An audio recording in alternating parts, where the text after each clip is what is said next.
जिस प्रकार से पेट्रोल के दाम बढ़ा दिए, ये दिल्ली सरकार की शासन चलाने की नाकामयाबी का जीता जागता सबूत है। महंगाई यदि बढ़ रही है तो इस गवर्नमेंट की wrong economic policy, wrong economic planning और करप्शन प्रमुख रूप से 3 कारण है जिन कारणों से महंगाई बढ़ रही है। ऐसी संवेदनहीन सरकार हमने कभी नहीं देखी कि लूट कर रही है। ये सरकार घोटालों के गुरु घंटालों की सरकार है।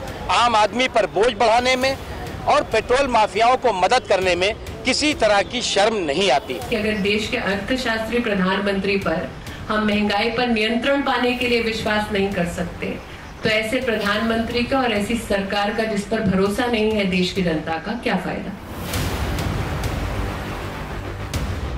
कि मोदी सरकार तेल का खेल और तेल की लूट बंद करे। सरकार इस वसूली में लगी है, जनता को राहत पहुंचाने के बारे में नहीं सोच रही।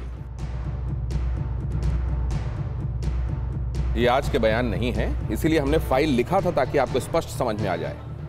लेकिन वही बातें, वही मुद्दा अलग अलग समय में कितना अलग बातें सुनने को मिलती हैं। आपको साल 2011, 2012, 2013 का दौर याद होगा, जब भारतीय जनता पार्टी के नेता संसद से लेकर सड़क तक महंगाई को लेकर प्रचंड प्रदर्शन किया करते थे, मगर जब कुर्सी बदली तो सुर बदल गए। नमस्कार, मैं हूं दिनेश गौतम। आज की कड़ी में बात होगी महंगाई की, बात होगी पेट्रोल की, डीजल की। सुरसा की तरह मुंह बाए ये सेंचुरी लगा चुके हैं। राजस्थान और मध्य प्रदेश में 100 रुपए के पार हो चुका है पेट्रोल। हालात ये कि पेट्रोल पंप पर मशीन में 3 डिजिट का डेटा भी फिट नहीं था, क्योंकि पेट्रोल 100 रुपए हो जाएगा इसकी उम्मीद नहीं की जा रही थी। आज विपक्ष में बैठे लोग सरकार पर हमलावर हैं, कह रहे हैं कि सरकार क्यों नहीं टैक्स घटा रही। मतलब जब कुर्सी पर जो बैठा, शब्द और शैली उसके मुताबिक ही होती गई। आज हम आपको अड़ी में आज की सरकार के मंत्रियों के कुछ पुराने बयान सुनाएंगे, समझाएंगे कि सिर्फ कच्चे तेल की कीमत कम हो जाने से पेट्रोल की कीमत कम नहीं हो सकती। इसके पीछे की गणित आप सभी दर्शक जरूर देखिएगा। और साथ में जब हम पूछेंगे कि आखिर ऐसी भी क्या मजबूरी है जो महंगाई डायन रिटर्न हो चुकी है, लेकिन उससे पहले यह बड़ी खबर देख लीजिए। पेट्रोल डीजल का भाव लगातार 11वें दिन बढ़ा। शुक्रवार को दिल्ली में पेट्रोल 31 पैसे और डीजल 33 पैसे महंगा हुआ। दिल्ली में पेट्रोल 90 रुपए 19 पैसे प्रति लीटर हुआ और मुंबई में पेट्रोल 96 रुपए 62 पैसे प्रति लीटर हो गया। कोलकाता में इसके दाम 91 रुपए 41 पैसे, डीजल यहां 84 रुपए 19 पैसे का हो गया। चेन्नई में पेट्रोल 92 रुपए 25 पैसे और डीजल 85 रुपए 63 पैसे का हो गया। 4 महानगरों में ये आपने डीजल और पेट्रोल के आज के दाम देख लिए।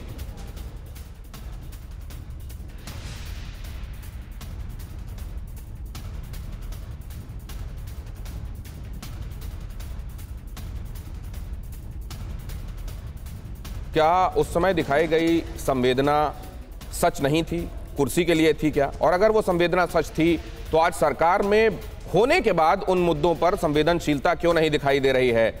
आज जब इसको लेकर विपक्ष हल्ला मचा रहा है तो यह भी समझ में नहीं आ रहा कि उस समय जब कुर्सी पर विपक्ष आज का काबिज था तब उसके सुर अलग क्यों थे। गोपाल कृष्ण अग्रवाल, प्रवक्ता भारतीय जनता पार्टी के, हमारे साथ जुड़ रहे हैं। अभय दुबे, प्रवक्ता कांग्रेस के, हमारे साथ आज की चर्चा में शामिल हैं। घनश्याम तिवारी हैं, प्रवक्ता समाजवादी पार्टी के, हमारे साथ इस चर्चा में। और शिवम त्यागी, राजनीतिक विश्लेषक। आप सभी का बहुत स्वागत है। और सबसे पहले हम इस चर्चा को शुरुआत करें उससे पहले यह जरा देख लेना जरूरी है कि हम आज इस मुद्दे को आपके सामने लेकर आए क्यों हैं। आप ये इंफॉर्मेशन देखिए और इस इंफॉर्मेशन के बाद तय कीजिए कि यह मुद्दा आज कितना प्रासंगिक है। इसको लेकर विपक्ष क्या इसको उतना बड़ा मुद्दा बना पा रहा है जितना बड़ा यह है? यह असल में यह मुद्दा है ही नहीं, डिजर्व नहीं करता, इसलिए उतना बड़ा हो नहीं पा रहा। बस कुछ जगहों पर इसको लेकर चीख पुकार है। कितना महंगा है पेट्रोल, जरा जल्दी से देखिए कितना महंगा है पेट्रोल और ये महंगा क्यों है, ये जरा समझ लीजिए। अक्सर ये कहा जाता है कि तेल की कीमत, कच्चे तेल की कीमत बैरल के हिसाब से जब ऊपर नीचे होती है तो अब क्योंकि मार्केट के अधीन है सब कुछ, वही फ्लक्चुएशन दिखाई देता है प्राइसेस पर। लेकिन ऐसा है क्या? ये देखिए, बेस प्राइस एक होती है, बेस प्राइस जिसमें कच्चा तेल रिफाइनरी से आगे बढ़ता है, उसको आप यहां देख लीजिए 31 रुपए 82 पैसे। उसमें कुछ किराया जोड़ा जा रहा है 0.28, जो आज के हिसाब से 0.28 पैसे समझ लीजिए, 28 पैसे 0.28 रुपए। एक्साइज ड्यूटी इसमें जोड़ दीजिए इतनी ही 28 पैसे की। वैट और डीलर कमीशन, एक्साइज ड्यूटी मतलब उत्पाद शुल्क, केंद्र सरकार इसको अपने कोष में लेती है और वैट और बिक्री कर जो होता है वो राज्य सरकार के खर्चे में जाता है। डीजल का भी देख लीजिए आज के संदर्भों में क्या है हिसाब किताब। बेस प्राइस 33 रुपए 46 पैसे, किराया 25 पैसे, एक्साइज ड्यूटी 31 रुपए 80 पैसे, वैट 11 रुपए 68 पैसे, डीलर कमीशन 2 रुपए 51 पैसे और इस तरह इफेक्टिव प्राइस आ जाती है 79 रुपए 70 पैसे प्रति लीटर। कहा यह भी जाता है कि असल में एक आम आदमी के बटुए पर जो असर पड़ता है ना, वो केवल 2.5% का पड़ता है तेल की कीमतों में के हिसाब से, अगर आप उसको बरक्स देखेंगे ओवरऑल बजट के एक आदमी के बटुए के हिसाब से। लेकिन ये 2.5% अगर सिर्फ बटुए में रिफ्लेक्ट करता है तो क्योंकि इसी से माल ढुलाई होती है, हर चीज महंगाई के हिसाब से कई गुना बढ़ती है। इन तमाम चीजों को अगर आप खातिर में लाएंगे तो ये पता चलेगा कि तेल का ये गोला असल में घूमकर वैसा आता है कि आपको किसी कोड़े के माफिक लगता है। सिलेंडर देख लीजिए क्या हुआ, सिलेंडर किस तरीके से बढ़ा है वो भी देख लीजिए। नवंबर 2020 की प्राइसेस अब आप देख रहे हैं, बहुत पुरानी बात नहीं है, 592 रुपए। 15 दिसंबर 2020 अभी चंद महीनों पहले 692 रुपए। 3 फरवरी 2020 717 रुपए और 15 फरवरी 2020 असल में 21 होने चाहिए, अब यहां पर ये 21 होना चाहिए, गलती से आपको ये 20 दिखाई दे रहा है। यहां पर साल नहीं बदला, लेकिन वहां जो कीमतें बढ़ी हैं वो आप देखें कि चंद महीनों में इसने कैसे छलांग मारी है। तेल, डीजल और पेट्रोल बढ़ गया, सिलेंडर बढ़ गया और इसकी वजह से क्योंकि ढुलाई में सब्जी, समोसा कोई बना रहा है गैस से बना रहा है, तो ओवरऑल इसका इंपैक्ट जो है वो सब्जी से लेकर समोसे तक में दिखाई दे रहा है। अब ये जो इंपैक्ट है इसको लेकर गुहार मचने लगी है, लोग दुहाई देने लगे हैं, लेकिन सरकार की तरफ से कोई इस पर क्लियर कट एक्शन के तौर पर नजर नहीं आ रहा और संवेदना के शब्द अब भी उनका इंतजार ही है। ऐसा क्यों है गोपाल कृष्ण जी? देखिए दिनेश जी, पहली बात यह है कि हमें समझना पड़ेगा कि इसमें जो पेट्रोल प्राइसेस हैं, जो प्रधानमंत्री ने भी कहा कि हम लोग 85% जो प्रतिशत जो है अपनी रिक्वायरमेंट है जो पेट्रोलियम प्रोडक्ट की वो इंपोर्ट करते हैं और जो टोटल इंपोर्ट है उसका 70% जो हमारा खर्चा है वह केवल पेट्रोल प्राइसेस में ही है। तो जो उन्होंने कहा कि इसके लिए एक लॉन्ग टर्म प्लानिंग करनी पड़ेगी, करनी चाहिए थी, नहीं करी, लेकिन अभी हम सरकार में कर रहे हैं। वैकल्पिक एनर्जी सोर्सेज को डेवलप कर रहे हैं, सोलर पावर को, न्यूक्लियर पावर को, हाइड्रो पावर को, इन सब चीजों को, विंड पावर को, इस चीजों से ही लॉन्ग टर्म इसकी समस्या का समाधान होगा। दूसरी बात यह है कि आज हमारा डिस्कॉम की स्थिति आप देखें बुरी तरह से खराब है प्रदेशों में, सब पूरे देश में।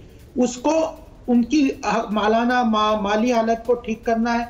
तीसरी बात यह है कि जो डिस्ट्रीब्यूशन नेटवर्क है, ट्रांसमिशन नेटवर्क है पूरा इलेक्ट्रिसिटी का, वह भी खराब है, तो हमें उसको भी इंप्रूव करना, उसमें लार्ज इन्वेस्टमेंट चाहिए। या तो लॉन्ग टर्म है, इलेक्ट्रिक व्हीकल लाना है और जो बायोफ्यूल्स को डेवलप कर रहे हैं, इससे आने वाले समय में इसकी हमारी जो स्थिति है आर्थिक रूप से वह मजबूत होगी। गोपाल जी, आज जब बारिश हो रही है तो छतरी की बात क्यों हो रही है?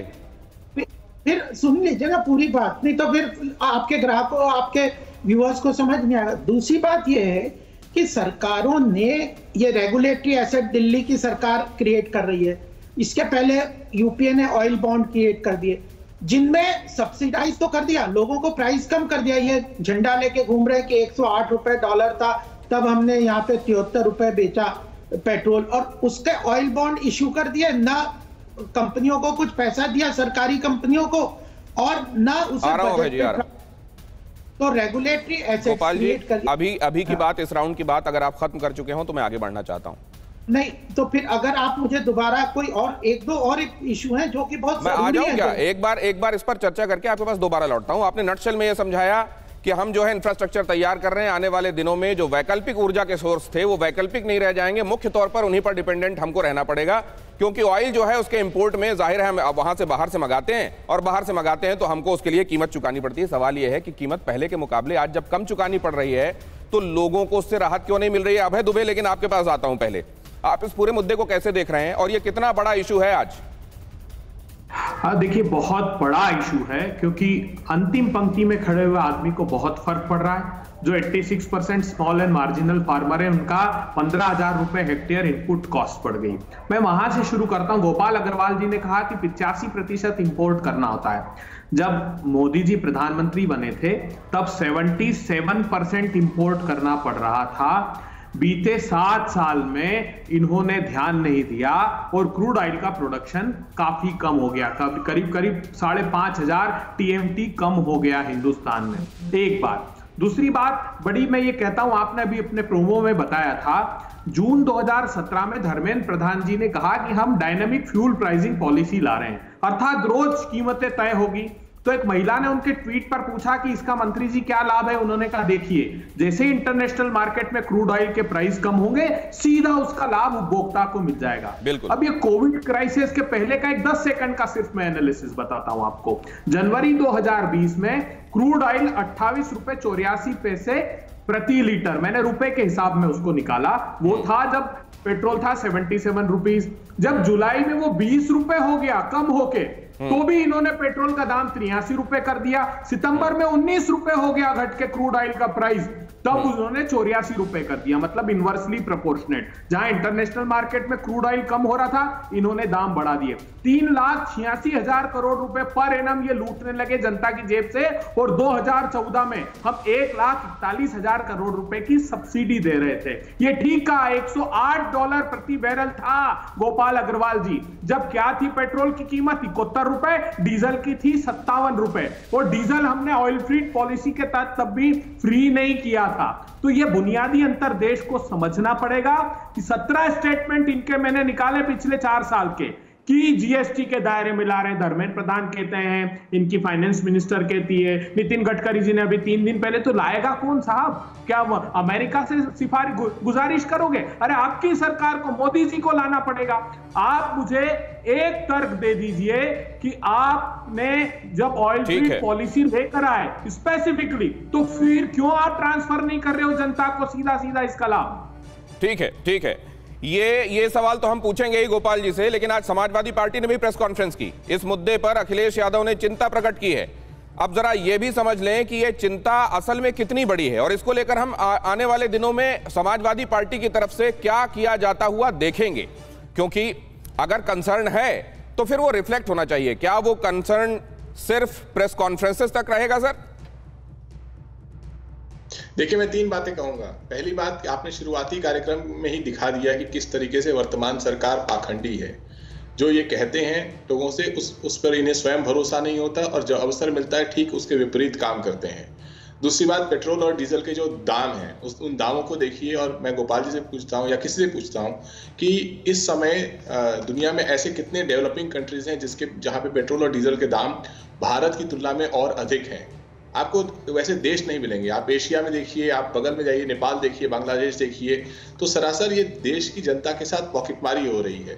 जहाँ तक समाजवादी पार्टी का सरकार है की सरकार की बात है और उत्तर प्रदेश की बात है, पिछले 5 सालों में 2012 से 2017 में समाजवादी पार्टी ने जो काम किया, उस काम को भारतीय जनता पार्टी की सरकार, आदित्यनाथ की सरकार लगातार उस पर अपना लेबल चिपकाती रही। उन्होंने कोई काम नहीं किया।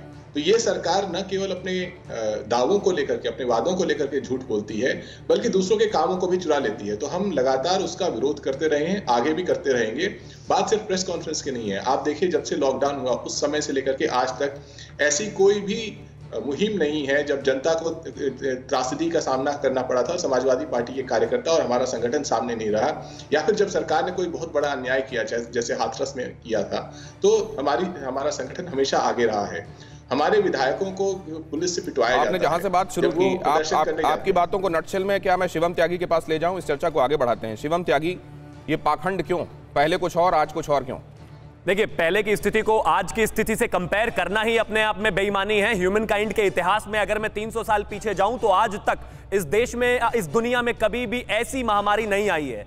अगर मैं दूसरे विश्व युद्ध की भी बात करूं तो वहां पर 45 कंट्रीज इन्वॉल्व थी, आज 190 प्लस कंट्रीज इन्वॉल्व है। अब कहेंगे कि ये तो सभी के साथ है, हमारे पड़ोसियों के साथ सिचुएशन ऐसी क्यों नहीं है? क्योंकि साहब, हमारा एक ऐसा देश है जहां पर धार्मिक स्थल से लेकर हर जगह पर आप सब्सिडी देते हैं। आप क्या चाहते हैं? राजीव गांधी जी वाला मॉडल चाहते हैं कि ठीक है, नोट छाप दीजिए और उसके बाद महंगाई किस तरह से बढ़ेगी लोगों को पता भी नहीं चलेगा, सबकी पॉकेट में पैसा होगा। और दूसरी बात, चाणक्य ने कहा था कि टैक्स का सिस्टम धूप की तरह होना चाहिए, हर किसी पर थोड़ा थोड़ा पड़ना चाहिए। लेकिन यह भी एक सच्चाई है कि इसी देश में 135 करोड़ के देश में मात्र 5 करोड़ रियल टैक्स पेयर्स हैं। यह भी एक इस देश में सच्चाई है कि 800 मिलियन लोगों को, विच इज 80 करोड़ लोगों को इसी सरकार ने खाना दिया है। यह भी एक सच्चाई है कि अगर मैं मार्च और अप्रैल 2 महीनों का 2020 का वित्तीय घाटा बताऊं जो जीएसटी से आया है वो है 65,000 करोड़। मई में 10,000 करोड़ का जीएसटी कलेक्शन का घाटा है और जून में 15,000 करोड़ का। आप कहां से पूरा करेंगे? आप मुझे बताइए। राजकोषीय घाटा बढ़कर 9% पर पहुंच गया है और उसके बाद सबसे बहुत बढ़िया दलील आपने दी कि सबसे इंपॉर्टेंट जो चीज है वो ये नहीं, ये आपने एक बात मैं आपसे ये पूछ लूं कि क्या 300 साल पीछे जाकर ही आज की कंडीशन को आप जस्टिफाई कर पाएंगे? हम तो बहुत पुरानी बात नहीं कर रहे हैं, 6 साल पुरानी बात कर रहे हैं। बिल्कुल, मैं सिर्फ 6 साल पुरानी जाकर बात करना चाहता हूं कि पूंजीगत निवेश रुकना नहीं चाहिए। आज अगर 11 किलोमीटर से बढ़कर 33 किलोमीटर सरकार सड़क बना रही है तो वो पूंजीगत निवेश रुकना नहीं चाहिए। हमें याद होंगे डिफेंस मिनिस्टर कांग्रेस के जमाने के जो बैठकर कहते थे कि हमारे पास डिफेंस के हथियार खरीदने के पैसे नहीं है। सरकार का हालात ये रहे, कोरोना में हम लॉकडाउन में रहे लेकिन बावजूद उसके डिफेंस डील्स चलती रही और हम तमाम चीजें करते। ठीक है, आ रहा हूं अभय जी, आपका इशारा देख लिया मैंने। शुभम त्यागी नटशेल में आपकी बात समझ लिया। अब मैं जाऊंगा सतीश जी के पास। सतीश जी, आज उसका इस्तेमाल हो रहा है, लोगों से जो पैसे लिए जा रहे हैं ना, उससे जेट्स खरीदे जा रहे हैं, फाइटर जेट्स खरीदे जा रहे हैं, हथियार खरीदे जा रहे हैं, सड़कें रिकॉर्ड किलोमीटर से एक दिन में बन रही हैं। लिहाजा ये जस्टिफाइड है आज की बढ़ोतरी और इसको लेकर कोई हाय तौबा नहीं होना चाहिए। नहीं गौतम जी, अभी शिवम जी कह रहे थे रक्षा बजट को लेकर के सरकार कितनी चिंतित है। रक्षा बजट के दौरान आम बजट के दौरान रक्षा बजट के आंकड़ों को लेकर के सरकार के पास कोई आंकड़े नहीं है। राजनाथ सिंह जी को बाकायदा बात में ये कहना पड़ता है कि रक्षा बजट के बारे में मैं आंकड़े रखूंगा, तो ये तो सरकार की तैयारी है। रही अगर आप ये कहें कि एक तरफ आप ये दावा कर रहे हैं कि महामारी काल है, अगर महामारी काल है तो पेट्रोल के सबसे कम प्राइस महामारी काल में आए हैं ना। अगर महामारी काल में पेट्रोल के सबसे कम प्राइस आए हैं और सरकार ये कहती है, सरकार ने जब ये कहा कि हम पेट्रोल के कीमत को कहीं ना कहीं मार्केट रिलेटेड करेंगे, तो तब सरकार का दावा ये था कि हम कहीं ना कहीं इसका बेनिफिट ग्राहक को मिलेगा। लेकिन अगर कोरोना काल में जो क्रूड ऑयल है उसका पैसा बहुत कम मिल रहा है तो जनता को उसका बेनिफिट नहीं मिला ना। मैं आऊंगा मैं आपके पास शिवम।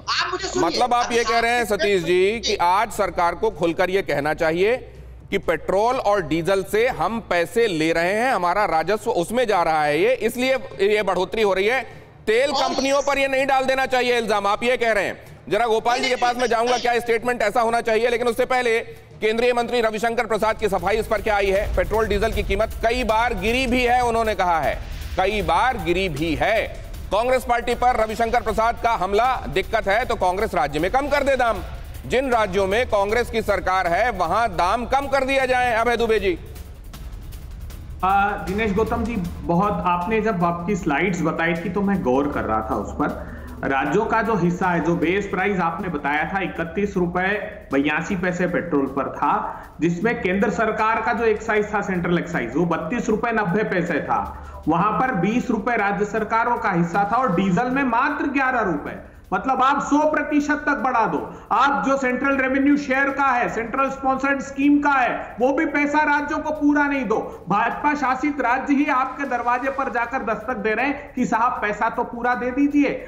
मैं बात ये रखना चाहता हूं, अभी हमारे कोई पैनलिस्ट कह रहे थे साहब ये आपके parliamentary standing committee on estimate on defence, दोनों ने कहा कि आजाद भारत के इतिहास में 58 साल बाद ऐसा हुआ कि मोदी सरकार ने डिफेंस के बजट में इतनी बड़ी कटौती की। अभी जो हमारे साथी कह रहे थे अभी तो अनाउंस तक नहीं किया।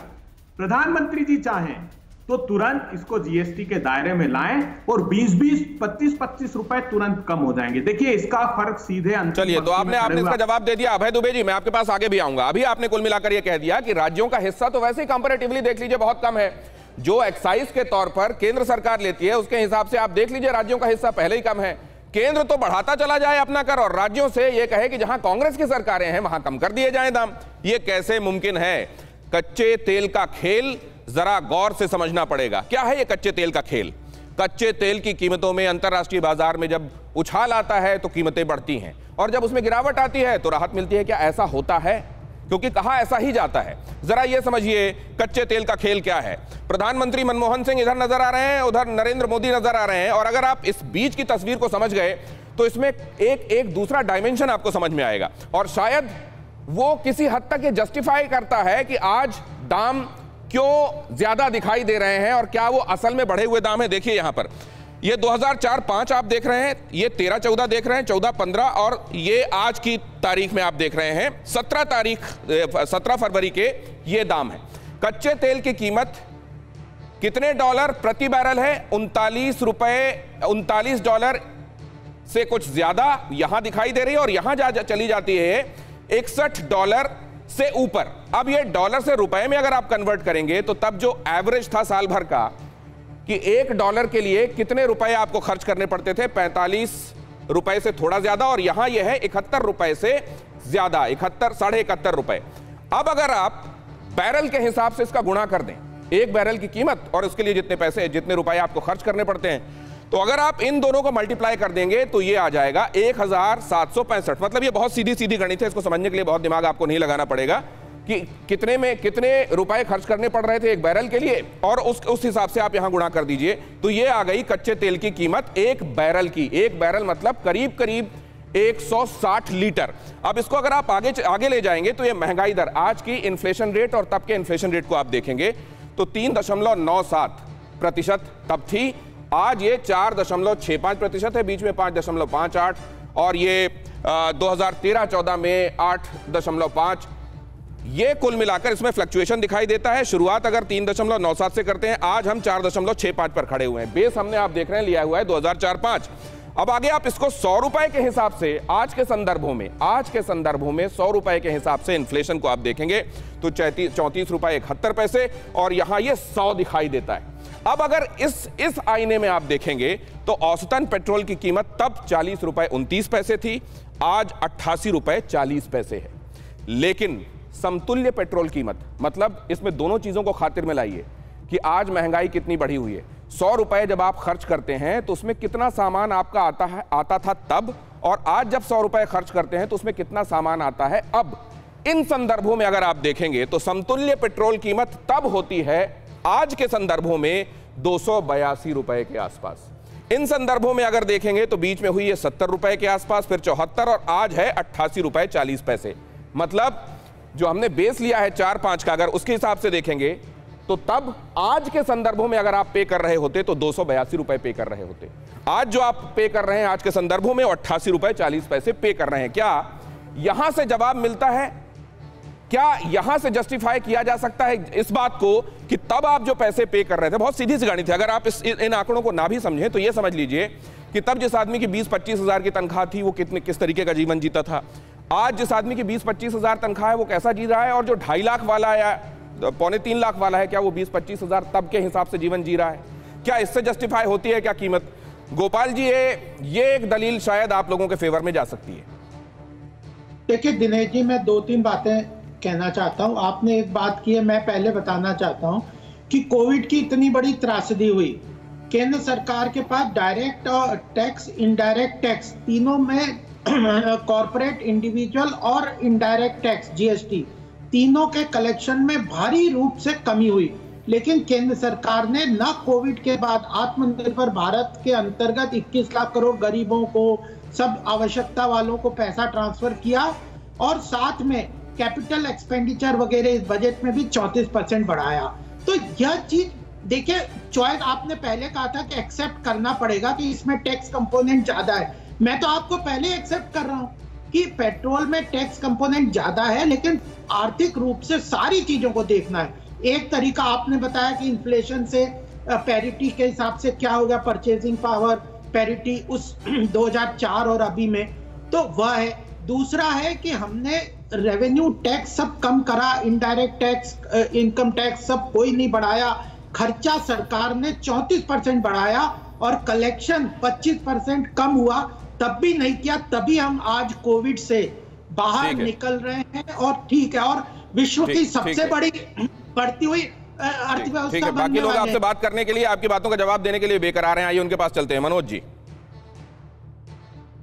अभय जी, माफ कीजिए, अभय दुबे। देखिए, मैं तो शुभकामनाएं देता हूं देश के करोड़ों दर्शक जो टीवी9 भारतवर्ष देख रहे हैं, वो जान ले कि भारतीय जनता पार्टी कह रही कि ये जो दाम बढ़ाए जा रहे हैं बहुत अच्छे हैं और देश की प्रगति के लिए आपको बधाई, शुभकामनाएं। आप जमीन पर जाकर देखिए क्या प्रतिक्रिया लोग व्यक्त कर रहे हैं। जो इंपोर्ट बिल है उसको उठाकर देख लीजिए, क्रूड ऑयल का आपका जो 2018-19 में $111 बिलियन था, वो 2019-20 में $101 बिलियन, $10 बिलियन की कमी आ गई। फिर भी आप लोगों को नहीं उसमें शामिल करना। ये असल में गोपाल जी की तरफ से इसका एलैबोरेशन होना चाहिए था, लेकिन मैं उनकी तरफ से आपसे ये पूछता हूं, क्या आप इस बारे में सरकार को बेनिफिट ऑफ डाउट देने के लिए तैयार हैं कि आज इन्फ्लेशन बढ़ा हुआ है, और इन्फ्लेशन एक्चुअली इकोनॉमी से भी संबंधित होता है। इन्फ्लेशन ये भी दिखाता है कि आपकी इकोनॉमी ऊपर की तरफ जा रही है, उसका ये साइड इफेक्ट है। क्या आप इस हिसाब से बेनिफिट ऑफ डाउट देने के लिए तैयार हैं सरकार को? बिल्कुल नहीं देने। देखिए, डायरेक्टली प्रोपोर्शनेट है। आप डीजल के प्राइसेस बढ़ाइए, उधर जो इसेंशियल कमोडिटीज है उसके सीधे 20 से 22-25% प्राइसेस बढ़ जाते हैं। सीधा इसका कनेक्शन है। बाकी मेहमानों की आवाज म्यूट है, बीच में ना बोलें। अभय जी से सवाल है, अभय जी जवाब दे रहे हैं जी। आज जब कोविड के क्राइसिस है ना, जब यूनाइटेड नेशंस रिपोर्ट दे रहा है कि 40 करोड़ लोग नए सिरे से भारत में गरीबी रेखा के पास आ जाएंगे, जब 12 करोड़ लोगों का रोजगार छीन गया है, तब तो कम से कम सरकार को, ये कमोडिटी ऐसी है जो अंतिम पंक्ति में खड़े हुए लोगों को बहुत ज्यादा प्रभावित करती है। ठीक है, घनश्याम तिवारी जी जल्दी से अपना पॉइंट रखिए प्लीज। देखिए, मेरा पॉइंट बिल्कुल स्पष्ट है। जब कोई गाड़ी खटारा होती है तो उसको चलाने के लिए बहुत सारे लोगों को धक्का मारना पड़ता है। ये सरकार खटारा है, उसको चलाने के लिए देश के लोगों को अब धक्का मारना पड़ रहा है। ऐसे पाखंडी लोग जो कैबिनेट का हर मंत्री कह चुका है, पिछले डॉक्टर मनमोहन सिंह जिनके पास अर्थशास्त्र में उनके पास पूरा ज्ञान था उस विषय का, उनके ऊपर ये लोग टिप्पणी करते थे कि कैसे अर्थशास्त्री हैं। अब तो ये हार्ड वर्किंग इकोनॉमिक्स जो डिमोनेटाइजेशन को सही कहते हैं, जो अचानक लॉकडाउन करते हैं, जिन्होंने देश का भट्टा बिठा दिया, लोगों की नौकरी चली गई, 2 करोड़ रोजगार लाने वाले लोगों ने अब तक 2 करोड़ रोजगार खा लिए इस देश में। इन लोगों पर घनश्याम जी, और हैरानी की बात और एक बताऊं मैं आपको, हैरानी की बात यह है कि उसके बाद जब चुनाव होते हैं तो एक बार फिर से ये चुनकर आते हैं, जनता इनको फिर से चुनती है। उससे भी ज्यादा हैरान करने वाली बात है ना? ये आप हैरान होइए, लेकिन सवाल ये है कि जो आपका दर्शक बैठा हुआ है, जिसका बच्चा 80% बच्चे इस देश में स्कूल नहीं जा पाए हैं या ऑनलाइन नहीं पढ़ रहे, जिसके बच्चे के पास स्कूली शिक्षा नहीं है, जो आपका दर्शक बैठा हुआ है जिसका जवान बच्चा या बच्ची बेरोजगार बैठे हुए हैं या उनकी नौकरी चली गई है, जो दर्शक बैठा हुआ है जो 100 रुपए जाता है एक लीटर पेट्रोल, लेकिन उसके बावजूद लोग समाजवादी पार्टी के समय जो राम राज्य था उसको याद क्यों नहीं कर रहे हैं सर? यही तो मेरा सवाल है। शिवम के पास जरा मैं इसको लेकर जाता हूं। शिवम त्यागी, क्या जनता आपको कुछ एक मामलों में, ठीक है आपने डेवलपमेंट किया है, आपने गिनाया किस तरीके से रोडें बन रही हैं, किस तरीके से आपने उन पैसों का इस्तेमाल किया, ठीक है, लेकिन क्या जनता अगर आपको कह रही है ठीक है हम आप पर भरोसा कर रहे हैं, आपको फिर से मैंडेट देंगे, तो थोड़ा जनता की भी तो सुध लेने की आप ही की जिम्मेदारी है? बिल्कुल जिम्मेदारी है। मैं बिल्कुल साफ कहना चाहता हूं कि हाँ, पेट्रोल डीजल महंगा है, इसमें कोई दो राय नहीं है, लेकिन ये वाकई सच्चाई है कि आज की जो सिचुएशन है, ऐसी सिचुएशन इस देश में कभी रही नहीं है। आप इसको मनमोहन सिंह जी के रजीम से कंपेयर कर ही नहीं सकते उस नॉर्मल सिचुएशन में। और आप जो बार बार कहते हैं कि आप गरीबी रेखा के नीचे पहुंच जाएंगे, आप मुझे बताइए, IMF कहता है कि India is the only country जो डबल डिजिट ग्रोथ करेगा 11%। वो किस बेसिस पर कर रहा है? और आपने जो डिफेंस बजट की बात की थी, मैं आपके लिए बता देता हूं, इस देश में कोई वेरिएंस एनालिसिस नहीं होता है किसी भी बजट का। आपने एलोकेट कितना किया और खर्च कितना किया, इस बात का तो इस देश में कभी पता तक नहीं चलता। मैं सबसे पहले ये कहना चाहता हूं, शिवम त्यागी, एक छोटी सी बात कह रहा हूं मैं आपसे, एक छोटी सी बात मैं आपसे कह रहा हूं, ये सब जो गुणागणित हम लोग यहां डिस्कस कर रहे हैं ना, एक जो आम आदमी है उसको इससे बहुत फर्क नहीं पड़ता। उसको सीधा ये समझ में आ रहा है कि वो 100 रुपए 1 लीटर के लिए निकाल रहा है, उसको 100 रुपए 1 लीटर के लिए। दिनेश जी, बस उसको इतना समझना है कि ये धूप बहुत छोटे से समय के लिए है, सब पर पड़ रही है, लेकिन इस पर विश्वास रखने की जरूरत है। वो दिन दूर नहीं जब अपने आप ही ये बहुत डिक्रीज जाएंगे और इसके बाद ये बड़े नेता ये बात कहे ना शिवम त्यागी, उनकी तरफ से ये बात नहीं कही जाती, उनकी तरफ से कभी भी ये बात नहीं कही जाती। अभी आपने देख लिया कांग्रेस पर हमला बोला गया है, लेकिन एक ब्रेकिंग न्यूज आप सुन लीजिए, राजस्थान के बाद मध्य प्रदेश में भी 100 रुपए के पार पहुंच गया है पेट्रोल। मध्य प्रदेश के अनूपपुर में पेट्रोल ने शतक लगा लिया है, 100 रुपए 25 पैसे। डीजल का दाम 90 रुपए 35 पैसे प्रति लीटर। राजस्थान के श्रीगंगानगर में आप जानते हैं पहले ही पेट्रोल 100 रुपए के पार जा चुका है। लेकिन शिवम त्यागी ने यह कहा यह दुश्वारी बस कुछ वक्त के लिए है। क्या सतीश जी, लोग ये दुश्वारी कुछ वक्त के लिए है सोचकर, असाधारण परिस्थितियां, कोविड जैसी परिस्थितियां, इकोनॉमी को चाहिए पुश, उसके लिए कहीं से तो पैसा लाना है, कर नहीं बढ़ाया गया तो फ्यूल से ही आने वाला पैसा, उसका इस्तेमाल जनता के लिए ही किया जा रहा है। क्या ये बात लोग हजम कर सकते हैं? नहीं, आप मुझे गौतम जी एक बात बताइए, अगर सरकार के पास पैसा नहीं है तो लोगों के पास पैसा कहां से है? सरकार कैसे उम्मीद कर सकती है? अगर सरकार की आर्थिक हालात खराब है तो इस देश के लोगों के भी तो क्या करना चाहिए सरकार को? नहीं, आप सुनिए ना, देखिए 2 भाषाएं हैं। देखिए, जैसे देश के प्रधानमंत्री 2 तरह की भाषा यूज करते हैं, एक रैली में कुछ कहते हैं, दूसरी रैली में कुछ कहते हैं। आपके यहाँ भी बीजेपी के स्पोक पर्सन ने पहली बार कहा कि जो आपका वित्तीय घाटा वो बढ़ा है।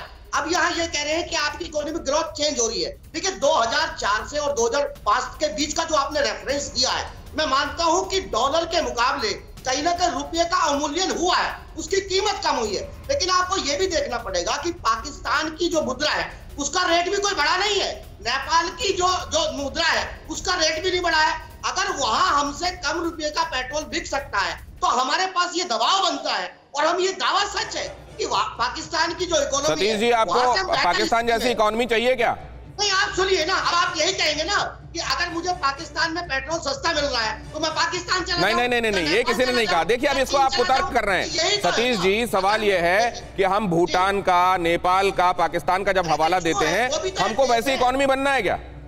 नहीं, आप सुनिए ना, आइए पहले डेटा देख लीजिए, डेटा देख लीजिए। मैं आप ही की बात का यहाँ पे उसी को रिफ्लेक्ट कर रहा हूँ। जरा इंफॉर्मेशन के हिसाब से ये भी देखना आवश्यक है कि क्या रिफ्लेक्ट कर रहा है इन देशों में। ये कहा जा रहा है कि पाकिस्तान में दाम क्या है, भारत में पेट्रोल पड़ोसियों से ज्यादा महंगा है, इसमें कोई दो राय नहीं है। और वहां पर आप देखेंगे पाकिस्तान में भी महंगाई को लेकर त्राहिमाम हो रहा है। ऐसा क्यों है कि वहां राहत है तो वहां कम से कम लोगों को ये कहना चाहिए कि हमारे यहाँ तो बड़ा सब कुछ ठीक है। देखिए भूटान में कितना चल रहा है, पहले 49 रुपए 56 पैसे वहां के हिसाब से, पाकिस्तान 51 रुपए 14 पैसे वहां की करेंसी में, श्रीलंका 60 रुपए 26 पैसे, नेपाल 68 रुपए 98 पैसे, बांग्लादेश 46 रुपए 41 पैसे, भारत सबसे ऊपर 89 रुपए 54 पैसे। ये स्पाइरल क्या दिखा रहा है? ये इतना ज्यादा क्यों? ठीक है, भारत जस्टिफाई कर सकता है, हम इकोनॉमी है, हम इमर्जिंग इकोनॉमी है, इन सबसे ज्यादा तेजी से बढ़ रहे हैं, लेकिन कोविड के समय जनता को भी तो राहत चाहिए। और अगर सरकार ही कहे कि हम हैं लाचार तो किससे लगाएंगे गुहार? यहां पर आप देखिए, अब हांगकांग में 174 रुपए 38 पैसे प्रति लीटर, सेंट्रल अफ्रीकन रिपब्लिकन में 148 रुपए 8 पैसे प्रति लीटर, नीदरलैंड्स में 147 रुपए 38 पैसे, नॉर्वे में 143 रुपए से ज्यादा, ग्रीस 135 रुपए से ज्यादा, कुवैत जाहिर है तेल वही निकलता है 25 रुपए 26 पैसे, अल्जीरिया 25 रुपए 15 पैसे, अंगोला 17 रुपए 82 पैसे, ईरान 4 रुपए से थोड़ा ज्यादा, वेनेजुएला यहाँ तो पौने 2 रुपए में काम हो जा रहा है। यहाँ पर आप एक कंपैरिजन देख पाएंगे, ये क्या है और ये क्यों है। ये क्या कोई इशारा कर रहा है इकोनॉमी से तेल की कीमतों का क्या लेना देना है, और क्या तेल की कीमतें जनता के हाल के बारे में भी कुछ रिफ्लेक्ट करती हैं क्या? आइए इसको समझने की कोशिश करते हैं। गोपाल जी जरा समझाइए, आप ज्यादा बेहतर समझा पाएंगे। देखिए, सबसे पहली बात आपने बिल्कुल स्पष्ट ध्यान में आ रहा है कि यूरोपियन कंट्रीज वगैरह जो फास्ट ग्रोइंग इकोनॉमी है उनको अपने इंपोर्ट और बैलेंस ऑफ पेमेंट को संभालना पड़ता है। तो इसलिए हम लोग एक चॉइस की तरह से इकोनॉमिक डेवलपमेंट की तरह जो रिसोर्स जनरेशन है उसका एक माध्यम मानते हैं। इसका लॉन्ग टर्म सॉल्यूशन वही है जो मैंने शुरू में बताया था। दूसरा यह है कि प्रदेश सरकारों को जो केंद्र से डायरेक्ट टैक्स के अंदर से शेयर भी ले रहे हैं 50% से ऊपर, उनको अलग से वैट नहीं लेना चाहिए और इसको अब जीएसटी में लाना चाहिए। एक बात मैं बहुत महत्वपूर्ण यहाँ पे आपके सामने दर्शकों को कहना चाहता हूँ।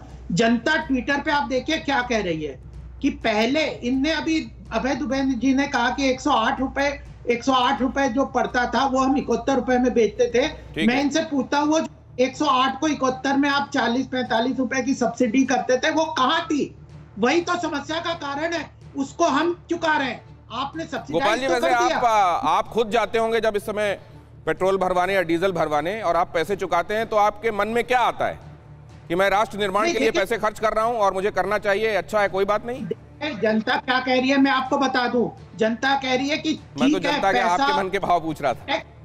मैं अपनी भी बात कह रहा हूं, जनता और मैं भी यही कह रहा हूं कि पहले यह लोग जो पैसा टैक्स वैक्स लेते थे, पुराने नेता, उनके जेबों में जाता था। अभी क्या है ना, मैं बहुत सारी बातें सुनकर थोड़ा कंफ्यूज हूँ। शिवम कह रहे हैं कि बस ये वक्ती दुश्वारी है, आने वाले दिनों में सब कुछ ठीक होगा, हिम्मत रखें और भरोसा रखें।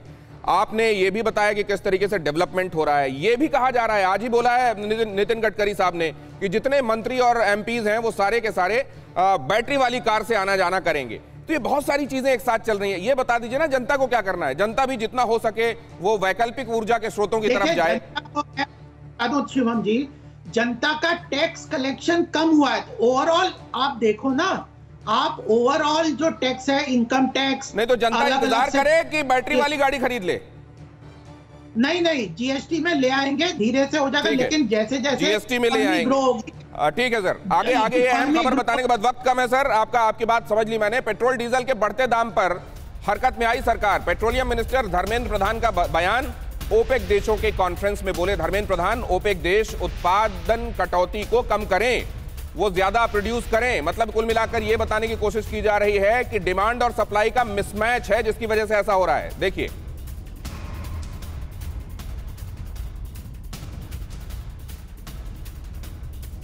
आज ये कहा गया है कि ज्यादा प्रोड्यूस किया जाए तेल। जब तेल ज्यादा प्रोड्यूस होगा तो जो मांग और आपूर्ति में खाई है उसके बीच का जो मिसमैच है वो ठीक होगा और इस तरीके से कीमतें नियंत्रण में आएंगी।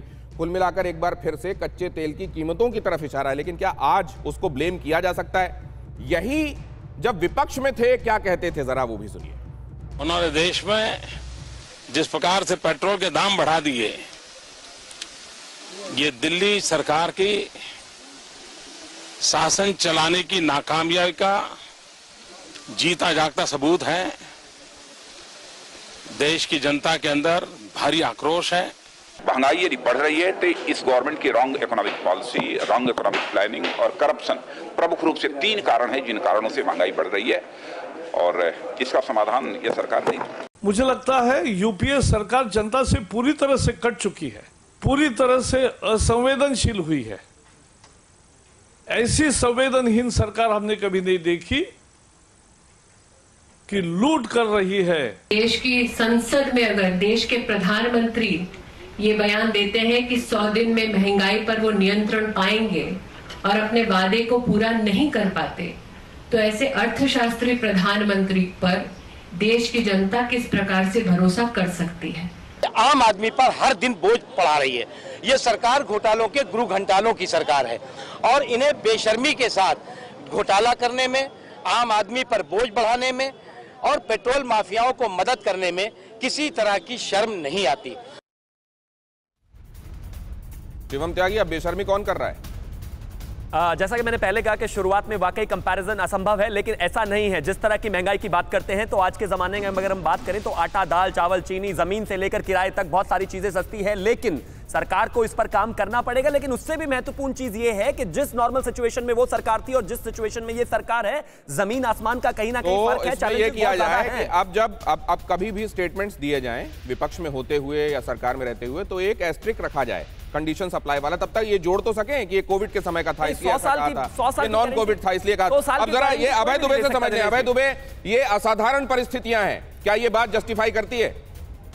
देखिए, एक खबर तो अंदर की मैं बताता हूं कि इन्हीं में से एक मंत्री ने प्रधानमंत्री जी को सुझाव दिया है। किसी ने मुझे बताया है कि आप तुरंत सारे पेट्रोल पंप पे से अपने विज्ञापन वाले, फोटो वाले विज्ञापन हटा लीजिए, उससे बड़ा नकारात्मक प्रभाव पड़ रहा है। मोदी सरकार को एक लाइन में अगर परिभाषित करना हो ना दिनेश गौतम जी, तो ये सरकार ऐसी है जो कहा वो किया नहीं, जो किया वो बताया नहीं, जो बताया वो था नहीं और जो था वो सही नहीं है। प्रधानमंत्री जी सब लोग हाथ जोड़कर गुहार लगा रहे हैं कि आप तुरंत दामों को कम करिए। आपके जो पंजाब में रुझान आए हैं वो पूरे देश में अभी उत्तर प्रदेश की बारी है, क्योंकि इन 5 राज्यों के चुनाव है दिनेश गौतम जी, अभी तत्काल राहत देंगे, चुनाव निपटते ही फिर घनश्याम तिवारी जी, एक कंक्लूडिंग रिमार्क आपसे, क्या इसको ऐसे नहीं देखना चाहिए कि ये कौन से लोग हैं, ये नहीं देखना चाहिए, ये देखना चाहिए कि अभी ये पक्ष में है या विपक्ष में है, उससे तय होता है कि क्या कहना है?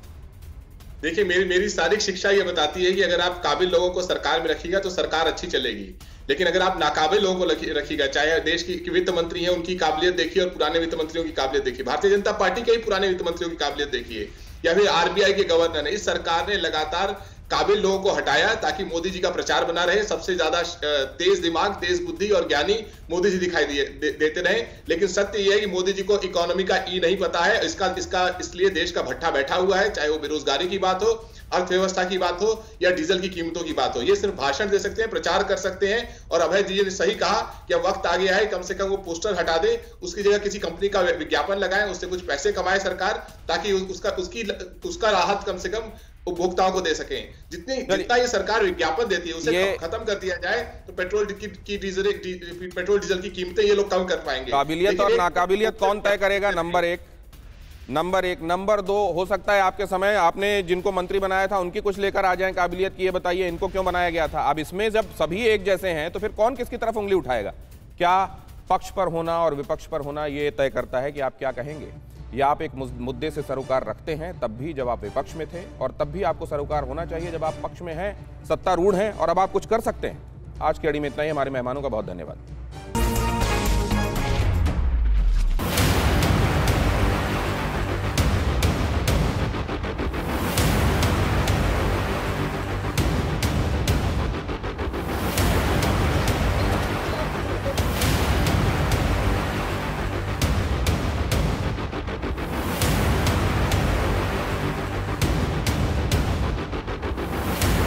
जिस प्रकार से पेट्रोल के दाम बढ़ा दिए, ये दिल्ली सरकार की शासन चलाने की नाकामयाबी का जीता जागता सबूत है।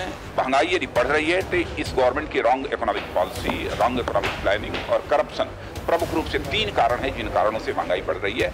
ऐसी संवेदनहीन सरकार हमने कभी नहीं देखी कि लूट कर रही है। ये सरकार घोटालों के गुरु घंटालों की सरकार है। आम आदमी पर बोझ बढ़ाने में और पेट्रोल माफियाओं को मदद करने में किसी तरह की शर्म नहीं आती। कि अगर देश के अर्थशास्त्री प्रधानमंत्री पर हम महंगाई पर नियंत्रण पाने के लिए विश्वास नहीं कर सकते, तो ऐसे प्रधानमंत्री का और ऐसी सरकार का जिस पर भरोसा नहीं है देश की जनता का, क्या फायदा।